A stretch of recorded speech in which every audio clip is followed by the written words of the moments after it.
Bismillahirrahmanirrahim. Assalamualaikum warahmatullahi wabarakatuh. Bertemu lagi dengan saya Risma Sari di mata kuliah Pajak Penghasilan. Baik teman-teman, kita memasuki pertemuan ke-7 ya. Sebelum ujian tengah semester dan Bu Risma ingatkan lagi ada beberapa tugas yang harus teman-teman kerjakan. Baik itu yang masuk ke Siakat maupun yang ada di link drive yang sudah saya share di grup. Baik, untuk pertemuan ke-7, kita akan membahas mengenai PPh pasal 22 dan PPh pasal 23. Jadi izin saya untuk share.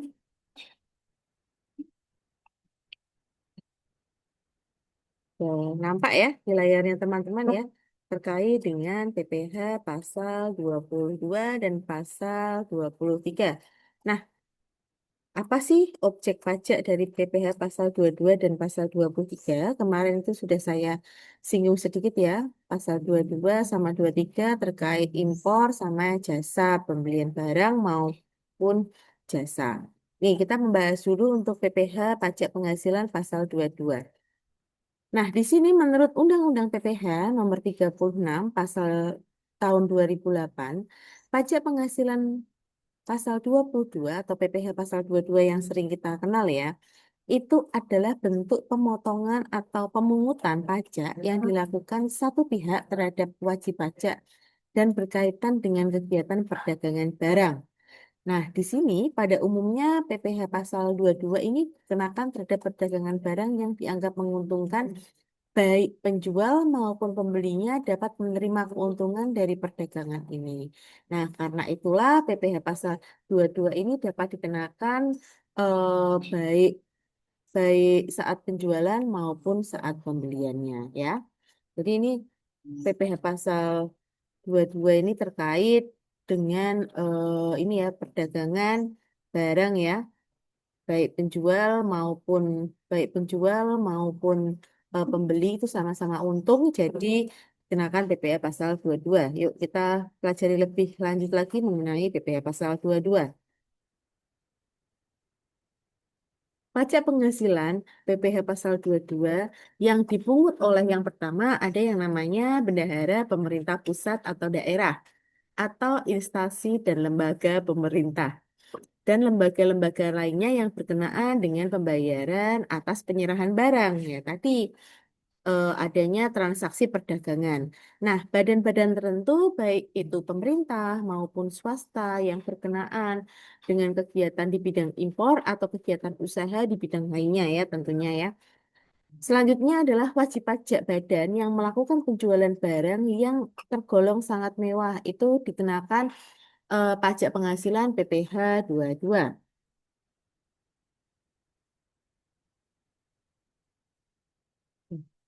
Pemungutan dan objek pemungutan PPh pasal 22 itu bisa dilakukan oleh Bank Devisa dan Direktorat Jenderal Bea dan Cukai atau DJBJ atas objek pajak PPh pasal 22 atas barang impor tadi adanya perdagangan barang impor.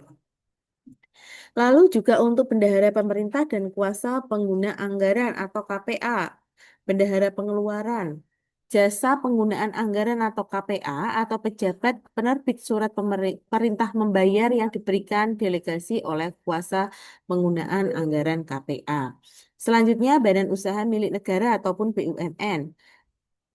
Yang keenam adalah industri dan eksportir yang bergerak dalam sektor kehutanan, perkebunan, pertanian, peternakan, dan perikanan atas pembelian bahan-bahan dari pedagang pengumpul dan keperluan industrinya atau ekspornya.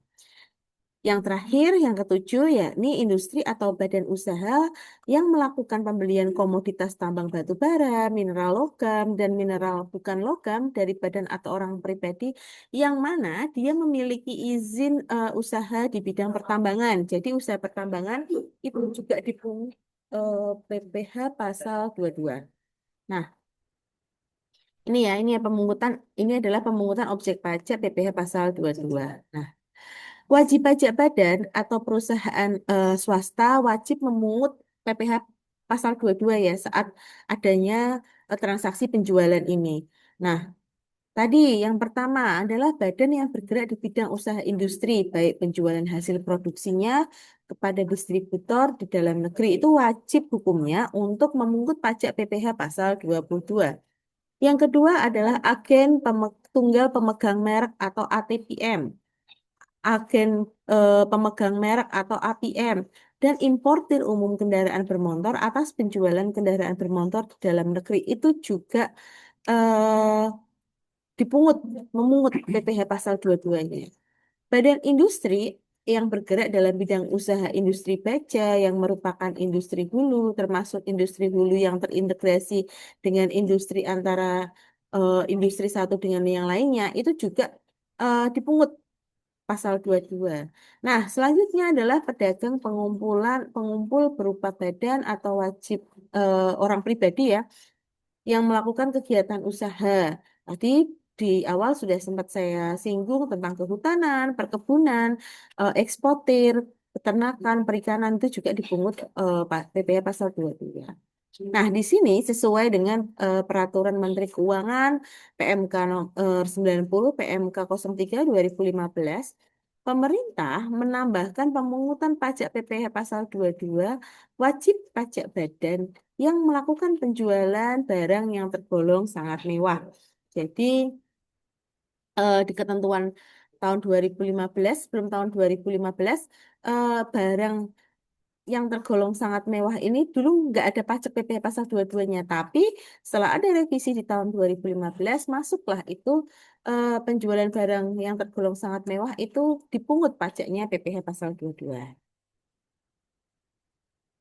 Nah, teman-teman, ini adalah tarif pajak PPh pasal 22, di mana eh, ini biasanya PPh pasal 22 ini sering terjadi atau sering digunakan untuk perusahaan importir.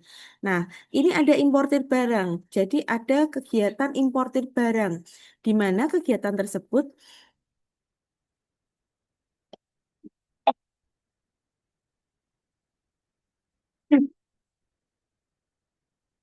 mohon maaf, di mana kegiatan tersebut importir barang, di mana kegiatan tersebut memiliki API dan non API. Nah, itu tarifnya berbeda. Nanti kita akan bicara apa itu API, apa itu non API. Nah, selanjutnya di sini ada, kita lihat dulu tarifnya yang memiliki API.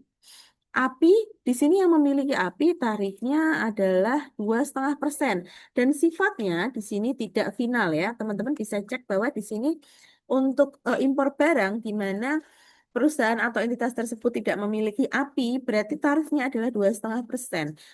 Mohon maaf, yang memiliki API adalah 2,5%. Sifatnya tidak final. Kalau impor barang dia tidak mempunyai API, tarifnya adalah 7,5%. Sifatnya sama, juga tidak final. Pembayaran atas pembelian, misal penjualan barang produksi, di sini ada kategorinya.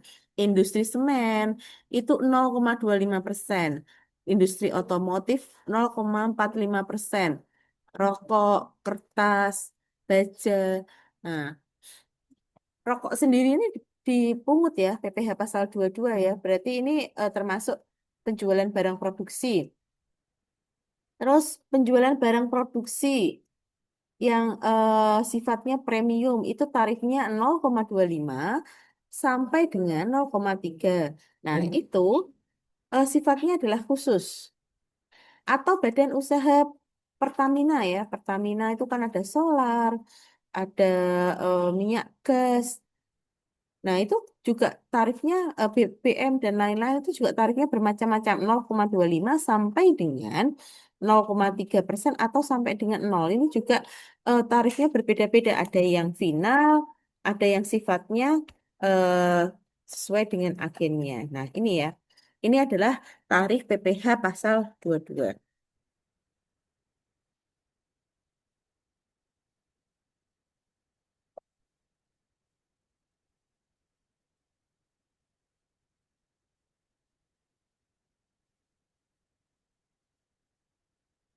Nah, ini adalah pengecualian pemungutan PPh pasal 22.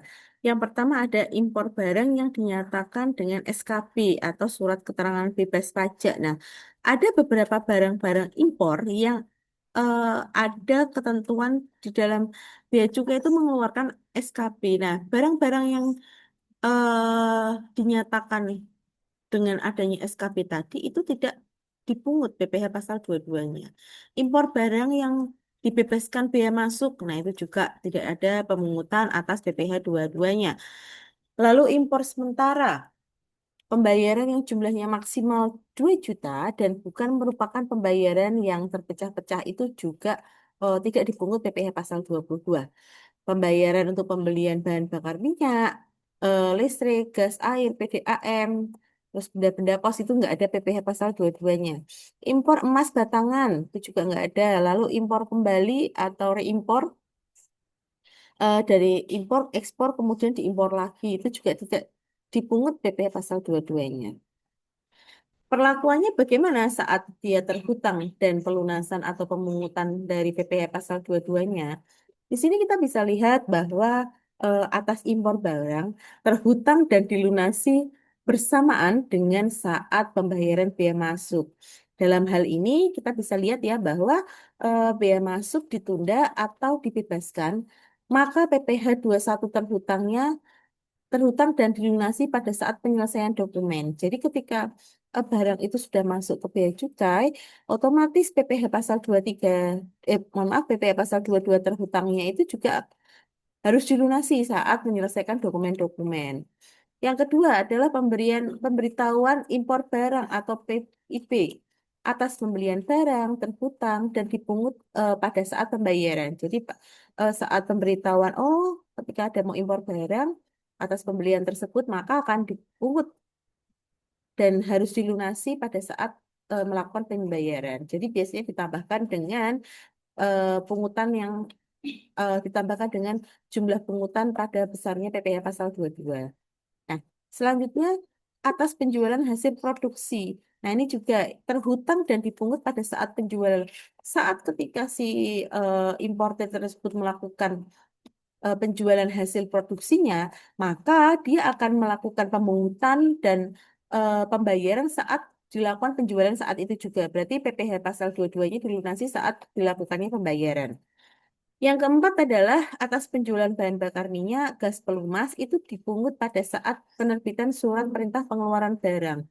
Jadi, jadi kan ritmenya gini ya teman-teman. Pemilik SPBU itu akan yang membuat namanya surat order atau delivery order. Dari delivery order ke Pertamina, nah dia langsung dituliskan atau disertakan untuk pemungutan PPh pasal 22-nya. Nah, ini langsung dipungut. Jadi pada saat surat perintah pengeluaran barang itu kita misal dari apa namanya pemilik SPBU-nya itu meminta untuk order, lalu si Pertaminanya buat surat perintah pengeluaran barang. Nah, pada saat itulah pemungutan PPh pasal 22 itu dilakukan.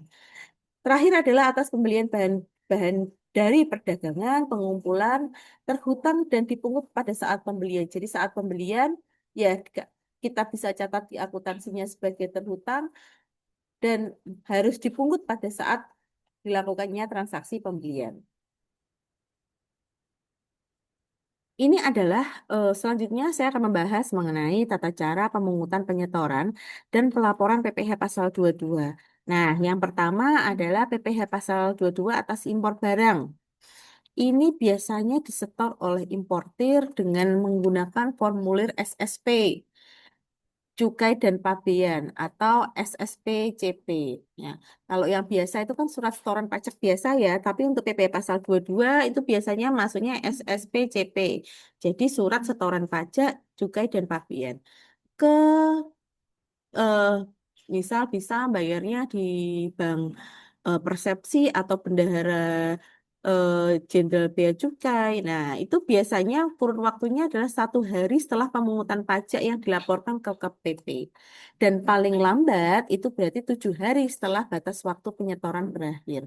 Jadi maksimalnya adalah ketika kalian mau mungut, kalian udah mungut, berarti kalian harus melakukan penyetoran dan pelaporannya itu maksimal 7 hari setelah batas waktu penyetoran.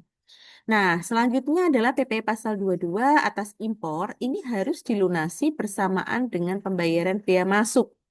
Dalam hal bea masuk itu ditunda atau dibebaskan. PPh Pasal 22 atas impor itu harus selesai. Harus diselesaikan ya dokumen pemberitahuan atas pabean impornya itu. Nah, itu dilaporkannya di KPP. Berarti kita sebagai tim accountingnya importir ini harus melaporkan ke KPP itu paling lambat setelah tanggal 20 setelah masa pajak berakhir.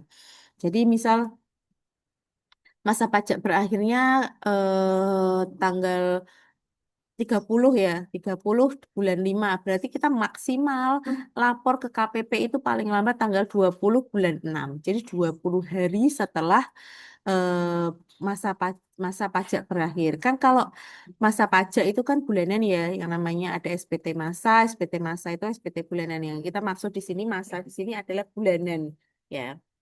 Selanjutnya adalah PPh pasal 22 atas pembelian barang. Ini disetorkan oleh pemungut atas nama dan NPWP wajib pajak rekanan di bank persepsi bisa, kantor pos bisa pada hari yang sama eh, dengan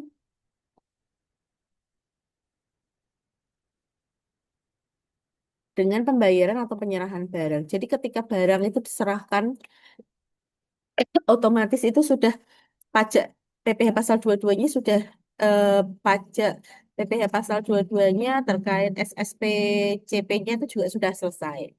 Oke, paham ya sampai sini ya terkait tata cara pemungutannya. Jadi kalau misal intinya gini, ketika barang itu sudah masuk ke bea dan cukai, berarti barang dokumen harus diselesaikan pada saat itu juga. Berarti pembayaran dan pemungutannya harus dipungut dan dibayar pada saat dokumen itu selesai juga. Maksimal di sini diberikan relaksasi sampai dengan 7 hari setelah batas waktu penyetoran pajak tersebut.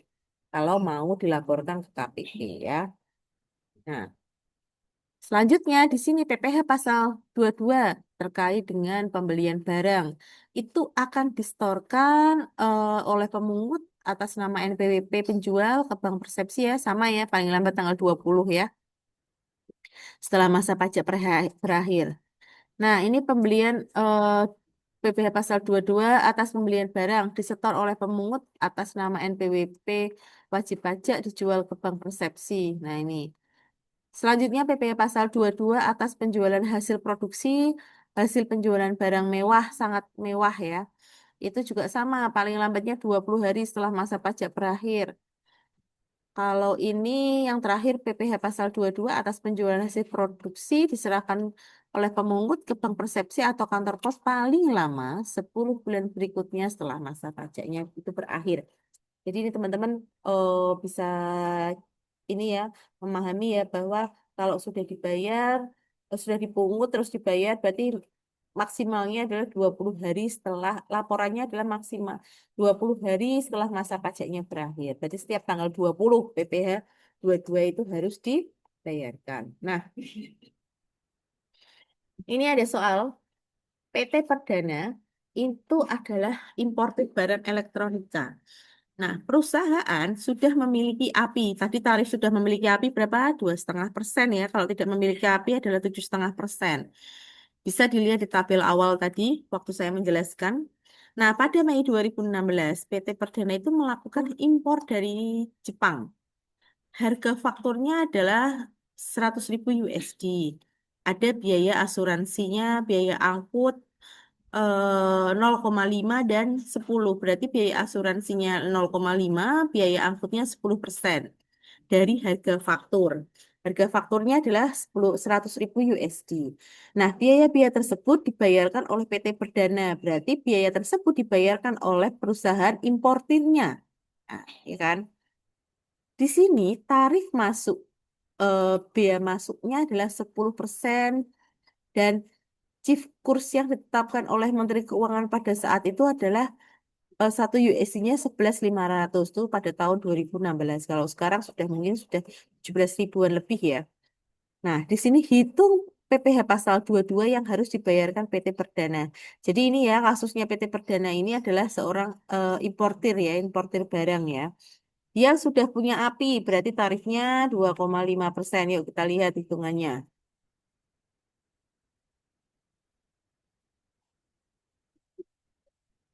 Ini menentukan nilai impor dulu. Harga fakturnya kan 100.000. Ada asuransinya. 100.000 dikali 0,5% berarti 500 USD. Biaya angkutnya atau 10% berarti 10 USD. Cost insurance rate-nya berarti adalah eh 110.500. Nah, 110.500. Cost insurance rate itu ditambah CIF ya. Itu didapat dari harga faktur, ditambah dengan biaya asuransi, ditambah dengan biaya angkut. Kan kalau di akuntansi, misal kita mau cari harga barang, berarti harga barangnya berapa, ditambahkan dengan biaya angkutnya berapa, lalu misal ada potongan ya dikurangi potongan, kalau ada retur ya dikurangi retur, tapi ternyata di sini nggak ada soalnya. Cuma kita harus cari CIF-nya. Berarti CIF-nya adalah 110.500. Nah, biaya masuknya itu adalah 10%. Berarti 10% dikalikan dengan 110.500 USD. Totalnya adalah 11.050 USD. Didapatlah nilai impor. Nilai impor 121.550 dapat dari mana? Dari ini teman-teman, dari shift tadi ditambahkan dengan biaya masuk ya. 110.500 ditambah dengan 110.50. Nah, nilai impor kita tahu pada saat tanggal itu Bea Cukai menerapkan bahwa 1 USD-nya adalah 11.500. Tinggal kalian kalikan saja 11.500 ya. Terus menghitung besarnya PPh pasal 22 impor. Nah, ini tarifnya berapa? 7,5. Kita lihat ya tarif yang sudah. Dia ada API ya di sini ya.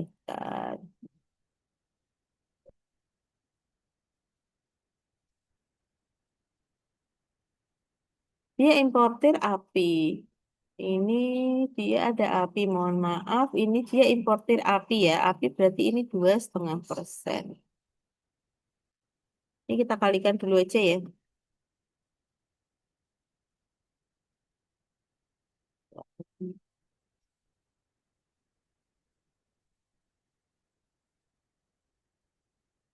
Ini ya, 1397.825 dikalikan dengan 2,5%.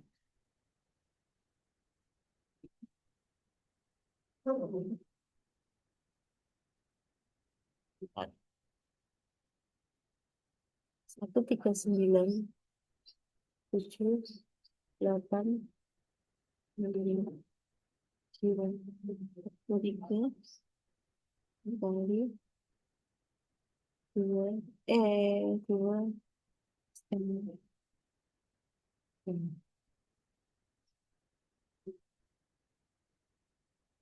Nah, ini totalnya adalah berapa tadi?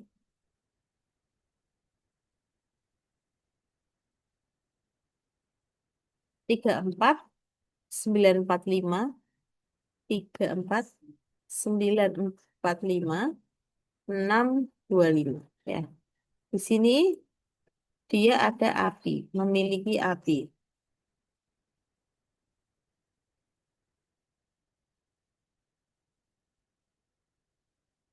Oke. Ini ya perhitungannya ya PPh pasal 22. Lalu saya lanjutkan ke PPh pasal 23. Nah, apa sih yang dipelajari di pasal PPh pasal 23? PPh pasal 23 itu pajak yang dipotong atas penghasilan yang biasanya ada penyerahan jasa, lalu ada hadiah. Nah, ini ya, selain yang dipotong di PPh pasal 21, terus ada dividen, royalti, imbalan jasa, sewa. Nah, teman-teman kalau lihat tabungannya teman-teman, kalau teman-teman di akhir bulan, kalian cek misal ada pendapatan bunga. Nah, bawahnya itu ada namanya pajak bunga lah. Pajak bunga yang dipotongkan adalah pajak bunga PPh pasal 23. ya, dividen, royalti, hadiah, imbalan jasa. Nah, sifat PPh pasal 23 ini tidak final. Jadi dapat dikreditkan sebagai perhitungan pengurangan pajak terhutang di akhir tahun. Jadi kalau PPh yang sifatnya final, final, final itu nggak bisa dibuat pengurang. Tapi kalau PPh yang sifatnya tidak final, itu bisa digunakan sebagai pengurang pajak di akhir tahun. Oke, paham ya teman-teman ya, sampai sini ya, terkait dengan pengertian PPh pasal 23. Nah, ini adalah PPh terhutang. Misal ini PPh pada tahun PT Aksara tahun 2022 ada PPh terhutang ya 120 juta yang harus dibayar ke KPP. Namun dalam tahun berjalan PT Aksara memiliki kredit pajak. Ini dia ada kredit pajak pasal 22, 23, 24 dan PPh 4 ayat 2. Nah, PPh 4 ayat 2 ini adalah termasuk PPh yang final. Jadi transaksinya sudah selesai saat ada transaksi tadi. Berarti intinya apa? Intinya PPh final 4 ayat 2 yang 100 juta ini tidak dapat dikurangkan sebagai pengurang dari PPh terhutang PT Aksara tadi yang 120 juta. Nih, PPh total kredit pajaknya berarti berapa? Ini kita hitung ya total kredit pajaknya ya. 10, 50 tambah 55 tambah 10 berarti 115. Nah, pajaknya itu hanya dihitungnya 120. PT Aksara tadi kan punya utang pajak ya 120 ya. Nah, yang bisa digunakan sebagai pengurang pajak terhutangnya itu hanya PP pasal 22, 23 dan 25. Totalnya adalah 115 juta. Maka PPh terhutang yang harus dibayarkan PT Aksara di akhir tahun 2022 itu hanya 5 juta saja. Karena tadi ada PPh yang bisa dikreditkan di pasal 22, 23, dan 25. Oke. Lanjutnya, siapa saja sih penghasilan yang dikenakan PPh pasal 23? Yang pertama ada dividen, lalu bunga, termasuk diskonto, lalu ada pengembalian utang, royalti, hadiah penghargaan. Nah, ini bisa teman-teman cek ya nanti ya di pasal 17 nih terkait misal teman-teman dapat hadiah atau undian ya, itu juga ada PPh pasal 23-nya ya sebesar 25%. Wah, berarti lumayan ya kalau teman-teman dapat undian 100 juta, pajak yang dipungut pasal 23-nya adalah 25% dari 100 juta rupiah. Siapa saja yang ikut pengecualian PPh pasal 23? Nah, di sini siapa saja yang ikut pengecualian PPh pasal 23? Yang pertama adalah penghasilan yang dibayar atau berulang kepada bank. Sewa dibayar di muka atas utang sehubungan dengan sewa guna. Dividen atau laba yang diterima diperoleh perseroan terbatas sebagai wajib pajak dalam negeri, koperasi, berarti dividennya dari misal koperasi, BUMN, BUMD itu tidak dipungut PPh pasal 23. Bagian laba yang diterima diperoleh anggota perseroan komunitas yang modalnya tidak terbagi atas saham persekutuan itu juga nggak ada PPh pasal 23-nya. SHU koperasi itu juga tidak ada PPh pasal 23-nya. Jadi kalau misal kalian ikut koperasi, terus ada pembagian SHU di akhir tahun, kalian nggak akan dipungut PPh pasal 23-nya. Terus hadiah yang bukan objek pajak itu juga tidak dipungut PPh pasal 23. Tarif objek, tarif dan objek pajak PPh pasal 23. Nah, dikenakan tarifnya itu 15% dari jumlah bruto. Nih, dividen, hadiah, terus dikenakan tarif 2% dari jumlah bruto. Jadi kalau sewa itu biasanya 2%. Terus sewa atau sewa tanah atau sewa bangunan. Nah, misal Bapak Andi itu mau nyewa bangunan kepada PTA. Nah, di sini nanti ketika PTA itu dapat dapat pembayaran dari Pak Andi, maka PTA akan memungut pajaknya yaitu 2% dari nilai DPP-nya eh, Pak Andi tadi melakukan pembayarannya berapa. Lalu jasa juga 2%.